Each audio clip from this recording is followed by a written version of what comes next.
हाँ, तो आज का जो 12th क्लास का ग्रामर पोर्शन है, आप लोगों ने दिया है आर्टिकल पढ़ाने के लिए। अब प्रश्न ये उठता है कि आर्टिकल में मैं आपको क्या सिखाऊं? कुछ समझ में ही नहीं आता, क्योंकि आपको तो आर्टिकल पहले से ही आता है। आपने निबंध पढ़ा है, निबंध लिखा है, काऊ पर लिखा है, स्कूल पर लिखा है, द हॉर्स पर, द कैट पर, सब पर आप लोगों ने लिखा है।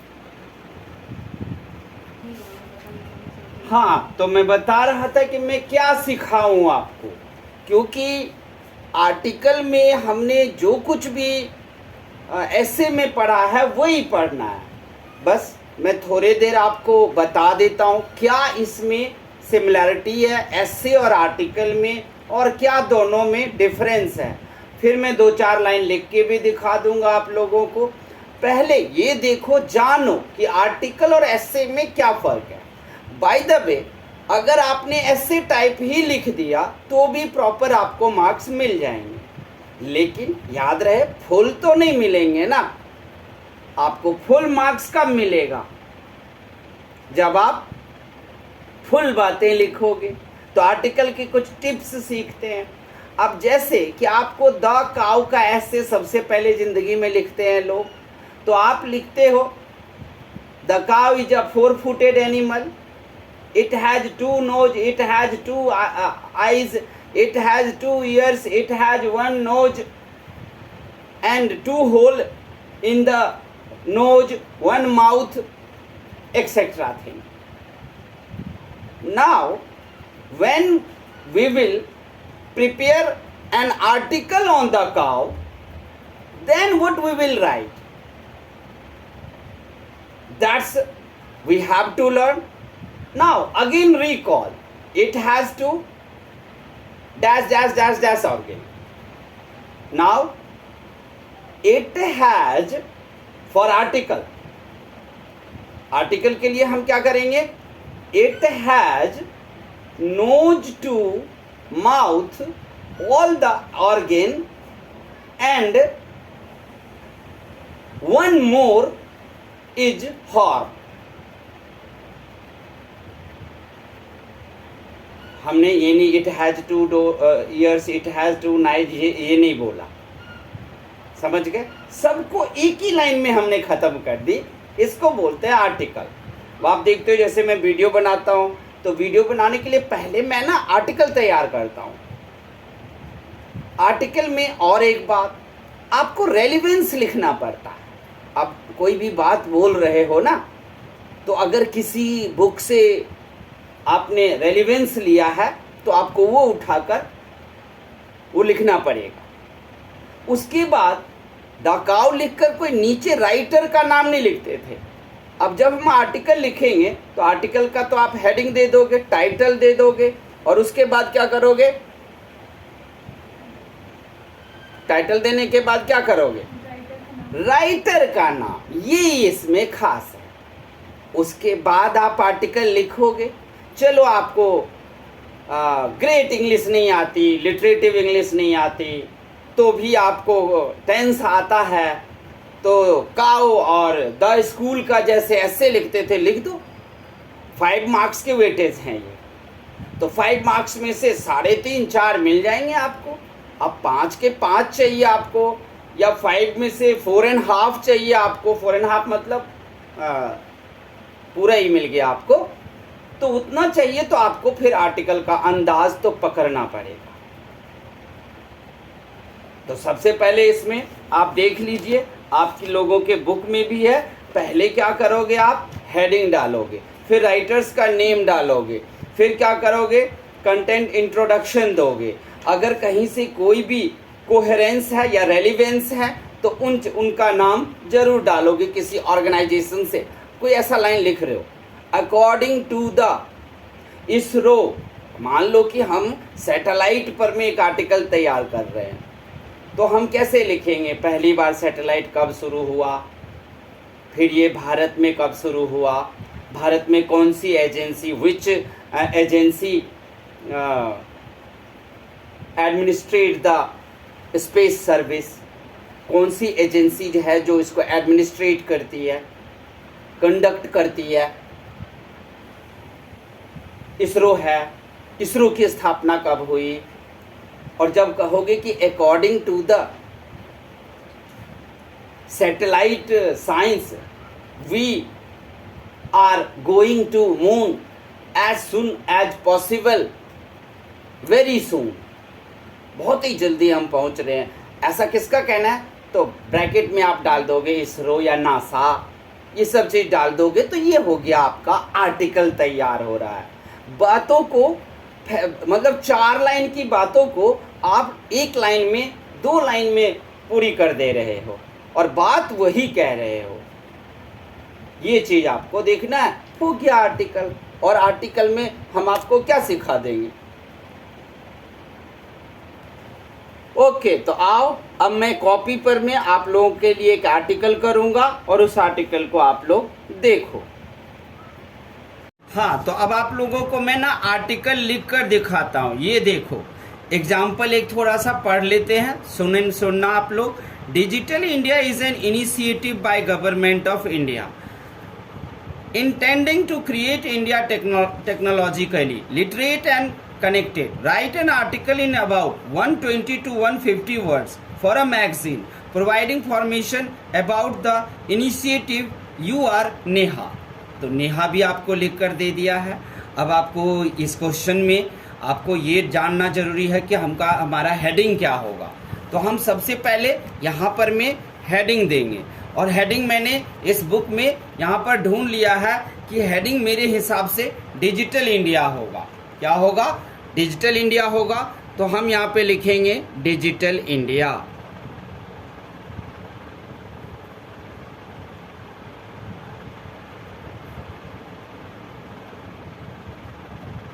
डिजिटल इंडिया लिख दिया और फिर यहाँ पे हम बाय लिखेंगे, मतलब राइटर। नेहा दे रखा है तो आप नेहा लिख देना। अब याद रखना, अगर रेलिवेंस आएगा तो आप यहाँ भी लिख सकते हो, यहाँ पर किसके रेलिवेंस से लिख रहे हो, या फिर बीच के लाइनों में अगर रेलिवेंस आ जाए तो वहाँ भी लिख सकते हो। अब डिजिटल इंडिया पर मैं एक ऐसे ही लिखने जा रहा हूँ, लेकिन आप देखोगे ये ऐसे नहीं, आर्टिकल है। ऐसे छोटे छोटे वर्ड, छोटे छोटे लाइन का जखीरा होता है, उसे हम फैलाकर एक ही बात को लिखते रहते हैं। और यहाँ बहुत सारी लाइनों को समेट करके आप एक वेल और मीनिंगफुल लाइन बनाते हो और फिर उसको लिखते हो। जैसे हम लिखना शुरू करेंगे यहाँ पर, in order to transform the entire ecosystem of public service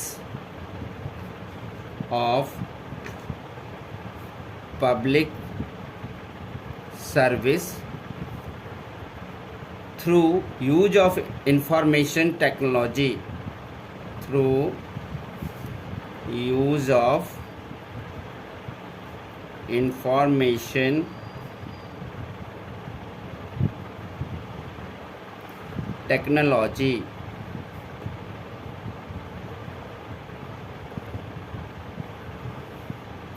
technology. मैं हमेशा स्पेलिंग मिस्टेक करता हूँ लिखने वक्त, और वीडियो बनाने अभी तक नहीं आया है। ये वीडियो बनाने की प्रेशर से हम गलत मैं कई बार गलत लिखा है, पिछले में भी लिखा था। तो अब आप देखोगे हमने लाइन लिखा, in order to transform the entire ecosystem of public service through use of information technology. हम डिजिटल इंडिया पर लिख रहे हैं, देख रहे हो डिजिटल इंडिया पर है, नेहा है। हम यहाँ क्या बातें कहना चाहते हैं इसका हिंदी करो, in order to transform the entire ecosystem of public service. Public यानी कि सरकारी क्षेत्र को पूरी तरीके से एंटायरली उसको ट्रांसफॉर्म बदलने के लिए इंफॉर्मेशन टेक्नोलॉजी का यूज जो है वो बहुत ही ज़रूरी है, ये कह रहे हैं। उसके बाद कॉमा ही है, the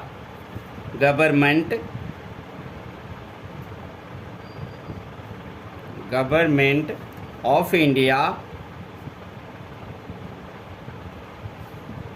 has launched the Digital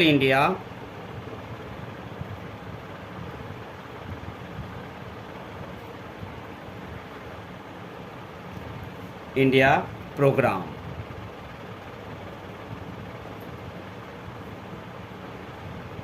with the vision to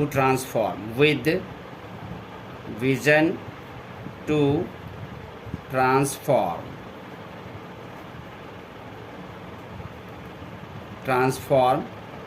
India into a digitally empowered society and knowledge economy. Society and knowledge economy. अब पैराग्राफ चेंज कर लो। देख रहे हो हम ना कहीं पर देख रहे हो इज एम आर एक बार हैज आया है हेल्पिंग वर्ब के रूप में। कैसे लिख रहे हैं? In order to transform the entire ecosystem. अगर हम ऐसे लिख रहे होते ना तो हम क्या पकड़ते? Ecosystem has to change just because etcetera ऐसे ऐसे करके यूज़ करके लाइनें हम बना रहे होते और इतने में ही ना 3 लाइन हम 3 फुल स्टॉप ढूंढ लाते। लेकिन यहाँ अपनी बातें एक ही लाइन में कह रहे हैं क्योंकि ट्रांसफॉर्म एंटायर सबका मीनिंग देख रहे हैं ना। तो हिंदी में जब सोचता हूँ तो बहुत लंबी लाइन हो जाती है। तो ये होता है। यहाँ पैराग्राफ चेंज कर दो। इसमें देख लो कोई ऐसा चीज़ था जो अंडरलाइन करने लायक था या उसे गाढ़ा बनाने के लायक था तो था। ये डिजिटल इंडिया प्रोग्राम जो शुरू हुआ है आप क्या कर सकते हो? इसको थोड़ा सा गाढ़ा कर सकते हो या दूसरा पेन लेकर ब्लैक पेन लेकर के आप इसको अंडरलाइन भी कर सकते हो क्योंकि ये जो है सरकार का एक प्लान है। तो आप उसको बोल्ड करके आराम से दिखा सकते हो। समझ रहे हो? ऐसे करके बोल्ड करके। ये सब है आर्टिकल का कि आप फुल के फुल मार्क्स लोगे तो, वरना ऐसे ही तो लिख रहा हूँ। लेकिन मान लो आपको ऐसी वाली इंग्लिश नहीं आती, लेकिन फिर भी हमने आपको टेंस सिखाया है ना। तो जब आपको टेंस सिखाया है तब आप चलो ऐसे टाइप वाला ही लिख लो। लेकिन आर्टिकल तो लिखेंगे, मार्क्स तो आना ही है, निबंध ही तो लिखना है। जो कुछ भी आएगा हेडिंग डाल के बाय करके लिखना शुरू कर देंगे। ना डेट का झंझट होता, ना इसमें एग्जामिनेशन हॉल लिखने की चिंता है, ना डायरी एंट्री की तरह टाइम लिखने की और जगह लिखने की और डेट लिखने की ज़रूरत है। बस सिंपल सा। जितनी अच्छी इंग्लिश उतना अच्छा मार्क्स। लेकिन सिंपल इंग्लिश में भी आपको मार्क्स तो मिलना ही है। अब यहाँ पे पैराग्राफ भी आप चेंज कर लेना। कम से कम आप ना 3 या 4 पैराग्राफ में ज़रूर लिखना। क्या करना? एक पैराग्राफ लिखा, मैं आपको एक और पैराग्राफ लिख के दिखाता हूँ कि digital India was launched by the Prime Minister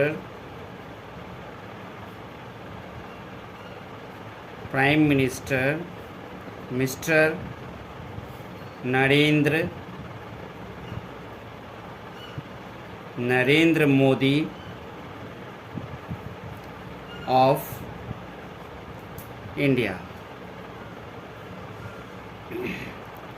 on 1st July 2015 with an objective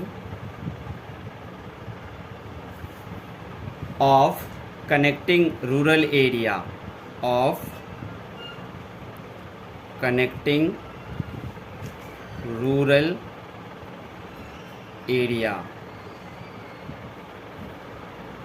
with high speed internet, with high speed internet.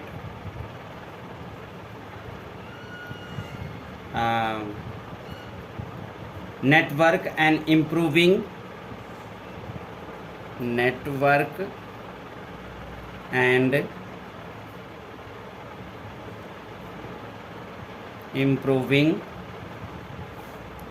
digital literacy. Full stop. The vision of Digital India program is inclusive growth